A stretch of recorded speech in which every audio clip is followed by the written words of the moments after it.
Eu lembro muito bem meu pai falando, você sempre vai ter que fazer mais que todo mundo. Se algum colega seu do trabalho, algum colega seu da escola ou da faculdade faz alguma coisa, você vai ter que fazer o dobro dele.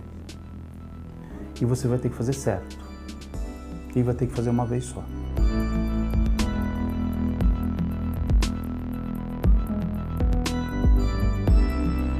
Essa geração, então, eu consegui delimitar e justificar que eu poderia chamar de uma primeira geração de executivos negros, entrando no mercado de trabalho no final dos anos 70, em um contexto sociopolítico específico. O Brasil vivia uma ditadura militar, portanto, com uma série de restrições à organização dos movimentos sociais, entre eles o movimento negro. O racismo não era considerado crime, como veio a ser nos anos 90 com a chamada Lei K.O.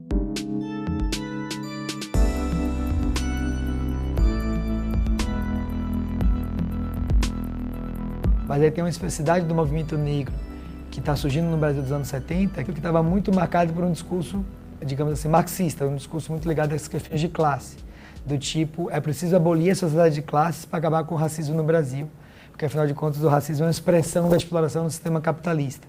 E isso levou a um certo afastamento de jovens que queriam construir carreiras no mundo empresarial com os movimentos negros. E o Brasil foi durante muito tempo imaginado como uma democracia racial. O racismo é algo que acontece nos Estados Unidos, na África do Sul, que viveram o sistema de segregação racial, mas não no Brasil, que seria um paraíso da convivência interracial. Então era um contexto em que as pessoas não discutiam muito essa questão. Talvez eu tenha sido preterido em alguma promoção ou alguma transferência, alguma coisa mais interessante. Até pela minha formação, eu tive uma formação de escola pública, de uma faculdade de terceira linha, uma família simples e negro. Então, se soma tudo isso, a única forma que eu tinha para correr era muita disciplina, muito trabalho, e eu corri atrás dos estudos. Então, depois eu fui fazer um MBA, eu fui aprender inglês, eu fui aprender espanhol, e muita dedicação. Então, os gaps que eu tinha de escolaridade, eu consegui recuperar. Mas com relação à raça, não. Eu nasci negro e vou morrer negro. E com isso, eu não tenho o que mudar.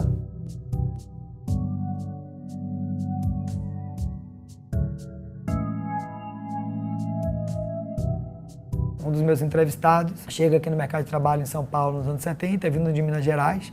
Uma das primeiras situações que ele vive no mercado de trabalho. Ele estava trabalhando com outros colegas no escritório e chega o funcionário da limpeza no horário do almoço e um colega vira e fala: "Ô, seu crioulo, o que é que você está fazendo aqui? Você não está vendo que a gente está trabalhando?" E ele entra em defesa desse profissional da limpeza e o colega fala: "O que é que você quer, seu preto, filho da puta, se metendo nessa história?" E ele conta que pegou um grampeador, um perfurador de papel, não sei, e deu na cabeça do cara. Mas o certo é que esse mesmo cara que parte para esse conflito desenvolveu estratégias de fingir que não estava vendo determinadas situações. Então é um cara que me conta, ele estava no andar do prédio em que ele trabalhava, chamou o elevador. Quando o elevador chegou no andar em que ele estava esperando, o elevador estava cheio e um colega de trabalho falou: "O cipó do meio-dia e meia passa do lado." E as pessoas deram risada no elevador e ele não falou nada, ficou calado. E mais que isso, ele me conta que ele desenvolveu uma técnica que foi de contar a piada de pretos no escritório antes das pessoas contarem. Ou seja, ele aprendeu a se auto-ridicularizar para não dar o gozo ao outro de ridicularizá-lo com ele. Mas evidentemente que essa estratégia tem um custo psíquico elevado. Em um processo de admissão em um banco europeu, eu fui convidado por um diretor para participar daquele processo, eu ia trabalhar com esse diretor e todo mundo tinha que conversar com o presidente. Conforme eu entrei na sala do presidente, ele perguntou: "O que você está fazendo aqui?" Eu falei: não vai dar certo isso." Aí ele perguntou o que era que eu ia fazer, quem que tinha mandado ele lá, eu expliquei. A entrevista durou 2 minutos, né? E ele agradeceu e eu fui embora e eu sabia o que tinha acontecido. Talvez a minha reação, com a cabeça que eu tenho hoje, com a experiência que eu tenho hoje, seria diferente naquela época. Sabia que eu era negro, sabia que eu estava numa situação talvez de minoria, mas eu aceitava. Então eles encontraram um cenário bem desfavorável e foram meio que se blindando e nós assumimos uma posição conflitiva.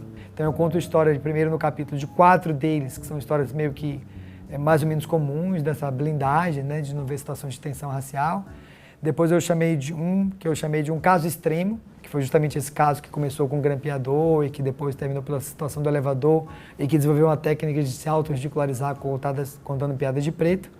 E depois eu chamei um outro que eu defini como um contraponto que confirma a regra. É um cara, justamente aquele que era sobrinho de um ativista do movimento negro, que na família já tinha tido contato com um discurso mais forte ligado à questão racial e que partiu para o conflito em algumas situações. Mas ele mesmo na entrevista fala, isso atrasou a minha carreira. No passado parece que eu queria, eu não vou dizer esquecer, mas eu queria trabalhar. Tenho que trabalhar, tenho que criar meus filhos, eu tenho 4 filhos, tenho que trabalhar dessa forma. Então eu escutava muito ainda o que meu pai falava, trabalhe, tenha disciplina, trabalhe. Mas tinha uma coisa que ele falava que também me guiou muito na vida, mas não abaixe a cabeça. Hoje, passando todos esses anos, eu acabo sendo hoje uma referência, até nas empresas que eu trabalho. Puxa, como é que você chegou onde você chegou? Porque eu acabo sendo um profissional de destaque, um executivo. Hoje, no banco que eu trabalho, é um banco grande, eu me reporto ao presidente do banco. E é um negro que senta numa posição dessa. Eu sou um ativista de levantar bandeira e discutir vários temas? Não, mas eu estou começando a ser. Porque eu estou sendo chamado cada vez mais para discutir esses temas. Não só no banco, como fora do banco.